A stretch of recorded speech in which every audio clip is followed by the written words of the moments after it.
ছাত্র জনতার আন্দোলনে লক্ষ্মীপুরে আওয়ামী লীগ, যুবলীগ এবং ছাত্রলীগের হামলায় নিহত হয় 4 ছাত্র। গুলিবিদ্ধ হয় অনেকে। আহতরা কাতরাচ্ছে প্রতিনিয়ত মৃত্যু যন্ত্রণায়। হত্যাকারীরা ধরাছোঁয়ার বাইরে থাকায় ক্ষোভ প্রকাশ করেছেন স্বজনরা। অন্যদিকে মামলা তুলে নিতে স্বজনদের প্রাণনাশের হুমকি দিচ্ছে আসামিরা। তাদের গ্রেপ্তার করে সর্বোচ্চ শাস্তির দাবি স্বজনদের। আর জড়িতদের শিগগিরই গ্রেপ্তারের আশ্বাস পুলিশের। ফ্যাসিবাদী অপশক্তির বিরুদ্ধে সারা দেশের মতো আন্দোলনের তীব্রতায় ফুঁসে ওঠে লক্ষ্মীপুর। 4 আগস্ট দুপুরে আগ্নেয়াস্ত্র ও দেশীয় অস্ত্রে সজ্জিত আওয়ামী লীগ, যুবলীগ ও ছাত্রলীগ সন্ত্রাসীরা ঝাঁপিয়ে পড়েন নিরস্ত্র ছাত্র জনতার ওপর, যার নেতৃত্ব দেন সদর উপজেলা পরিষদের সাবেক চেয়ারম্যান ও জেলা যুবলীগের সাবেক সভাপতি সালাউদ্দিন টিপু। শুরু হয় নিরস্ত্র বৈষম্য বিরোধী ছাত্র ও জনতার প্রতিরোধ। গুলিবিদ্ধ হয়ে নিহত হন 4 ছাত্র, সাদ আল আফরান, সাব্বির হোসেন, কাউসার হোসেন বিজয় ও ওসমান পাটোয়ারি। আহত হয় 1.5 শতাধিক।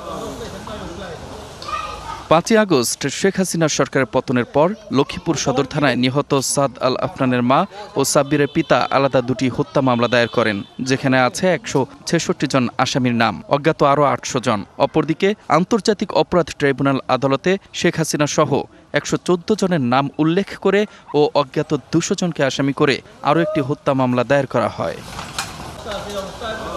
এ ঘটনায় শরীরে বিভিন্ন স্থানে বুলেট বহন করে প্রতিনিয়ত মৃত্যুর যন্ত্রণায় কাতরাচ্ছে এইচএসসি 2য় বর্ষের ছাত্র সুজন। আন্দোলনে সামিল হয়ে শহীদ হন সাদ আল আফরান, নিহত হন সাব্বির। তাদের মা ছেলে হত্যার বিচার দাবি করেন। বিচারটা যাতে করে আর কোনো মায়ের এভাবে কোল খালি না। আমার একটা মাত্র বাবা, আপনারা জানেন সবাই। যারা আমার ছেলেকে মারছে তাদের ফাঁসি চাই আমি। যারা আমার ছেলেকে মারছে আমি তাদের হাসি চাই, এমন তাদের বিচার চাই। আমার ছেলে পড়ালেখা করতো, চাকরি করতো। ওদের হাত ধরে আমরা যে স্বাধীনতাটা আজকে পেয়েছি, সরকার এবং সুশীল সমাজ তাদের জন্য এগিয়ে আসা। অন্তর্বর্তী সরকারের কাছে বিচার চাইলেন কম্পিউটার সায়েন্সের 4র্থ সেমিস্টারের ছাত্র নিহত ওসমান পাটোয়ারির মা। একই দাবি আসে টিউশনি করে নিজের ও সংসারের খরচের যোগান দেয়া নিহত কাউসার হোসেন বিজয়ের মায়ের কাছ থেকেও। ওসমানের আব্বু বাদী হয়ে ট্রাইব্যুনালে, আন্তর্জাতিক ট্রাইব্যুনালে একটা মামলা করেছে।